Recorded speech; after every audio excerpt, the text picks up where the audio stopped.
बिस्मिल्लाहिर्रहमानिर्रहीम अस्सलाम वालेकुम। माय नेम इज़ ज़ाफ़रान साजिद और आज के इस वीडियो लेक्चर में मैं आप सबको वेलकम करता हूँ। We were discussing about Bessel's differential equation. इससे पहले वाले वीडियो लेक्चर में हमने बेसल्स फंक्शन को कंस्ट्रक्ट किया था। आज की इस वीडियो लेक्चर में हम रिकरेंस रिलेशन या फिर रिकरेंस फार्मूला की बात करेंगे। ये जो रिकरेंस रिलेशन है ये बहुत ही इंपॉर्टेंट है और हमारे ये तकरीबन 6 रिकरेंस रिलेशन है और इस पर बेस्ड कुछ एग्जांपल्स भी हैं जो कि हम अपनी अपकमिंग वीडियोस में डिस्कस करेंगे। Okay, let's start. आज की इस वीडियो लेक्चर में हम फर्स्ट रिकरेंस फार्मूला की बात करेंगे। d by dx x to raise power v into j v of x, this is equal to x to raise power v into j v minus 1 of x। Student, इसको हमने prove करना है। This is very simple. So first of all let us consider left hand side. So left hand side is d by dx x to raise power v into j v of x। यहां पर ये जो j v of x आपको नजर आ रहा है, what is this?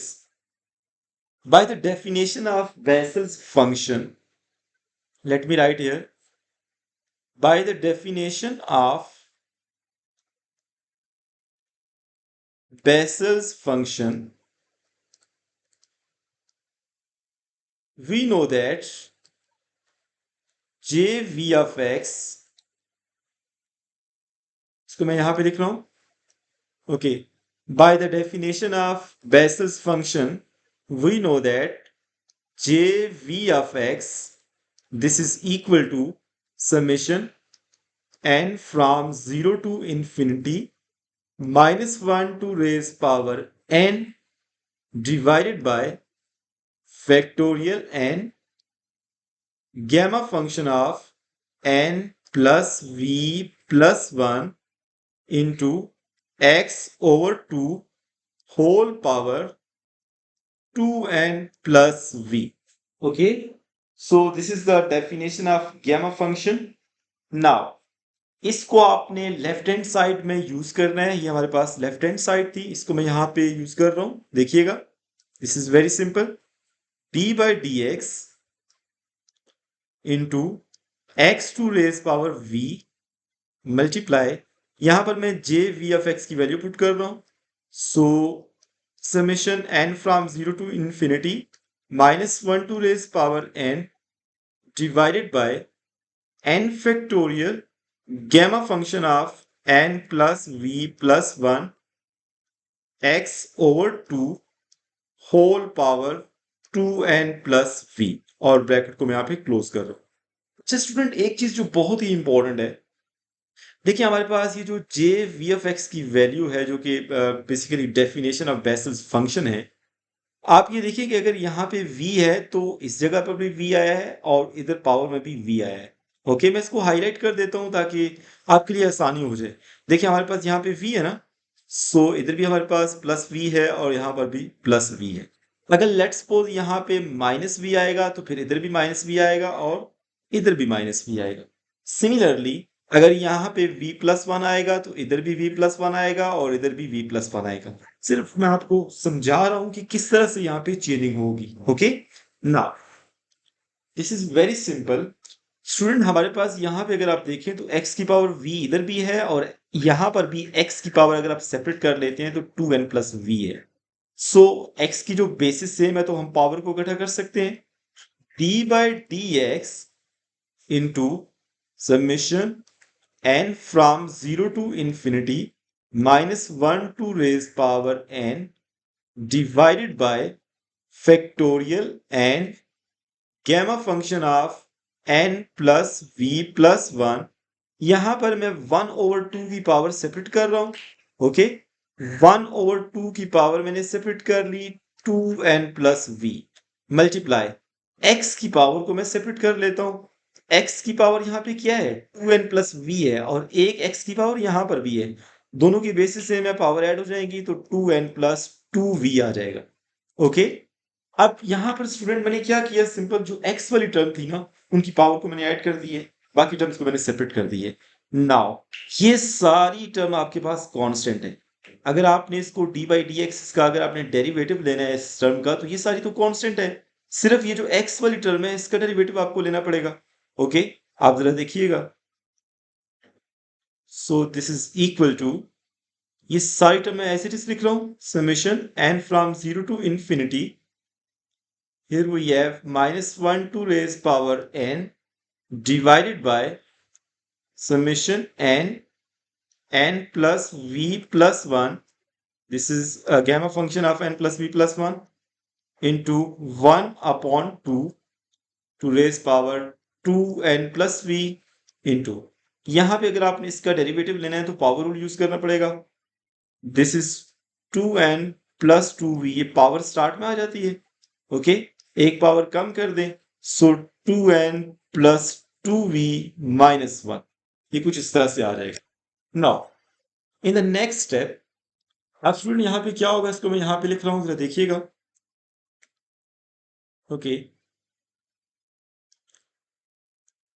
Now अब हमारे पास ये सारी टर्म जो है, इसको मैं एज इट इज लिखता हूं, इसमें से मैं 2 को कॉमन ले रहा हूं। Okay, now this would be summation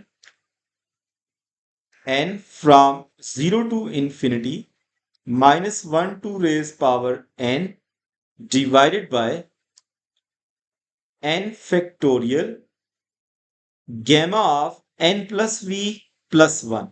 अच्छा, इसको मैं यहां पे लिख सकता हूं n plus v into gamma function of n plus v।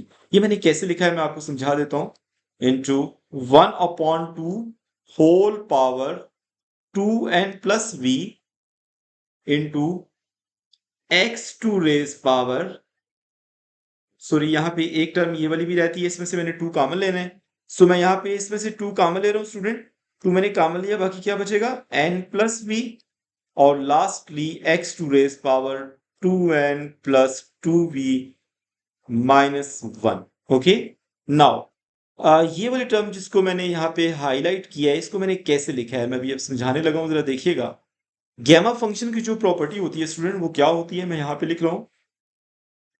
अगर आपके पास इस तरह से लिखा हो ना, गैमा ऑफ एल्फा प्लस 1, तो इसे आप लिख सकते हैं alpha time gamma of alpha. Okay, यहां पर हमारे पास क्या लिखा हुआ था, n प्लस वी प्लस 1 इसका गैमा फंक्शन था। ओके, तो यहां से आप n प्लस वी को बाहर लिख सकते हैं और gamma of n plus v लिख सकते हैं by using this rule. Okay, this is very important. Gamma function को आप खुद से भी स्टडी कर लें, आपको अंदाजा हो जाएगा कि मैंने ये कैसे लिखे। ओके, नाउ आप स्टूडेंट अगर आप गौर से देखें तो ये वाली टर्म और ये वाली टर्म तो कैंसिल हो रही है। सिमिलरली यहाँ पे 2 की पावर 1 है और यहाँ पे 2 की पावर में 2n प्लस v है। सो बेसिस सेम है, तो पावर को यहाँ पर भी आप इकट्ठा कर सकते हैं।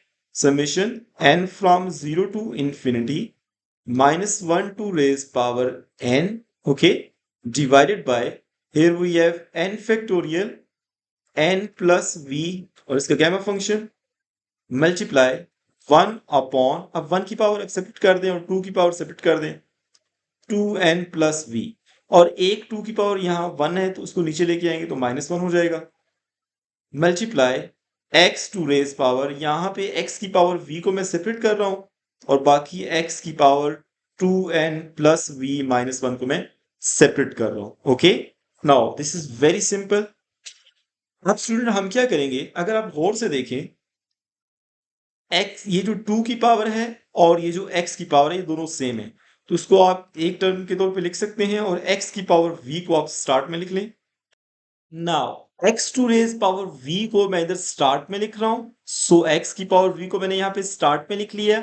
Summation n from 0 to infinity -1 to raise power n divided by n का फैक्टोरियल, यहाँ पे जो gamma of n plus v है, इसमें मैं 1 को ऐड भी कर रहा हूं और 1 को मैं सब्ट्रैक्ट भी कर रहा हूं। मैं ऐसा क्यों कर रहा हूं, अभी आपको थोड़ी देर में समझ आ जाएगी।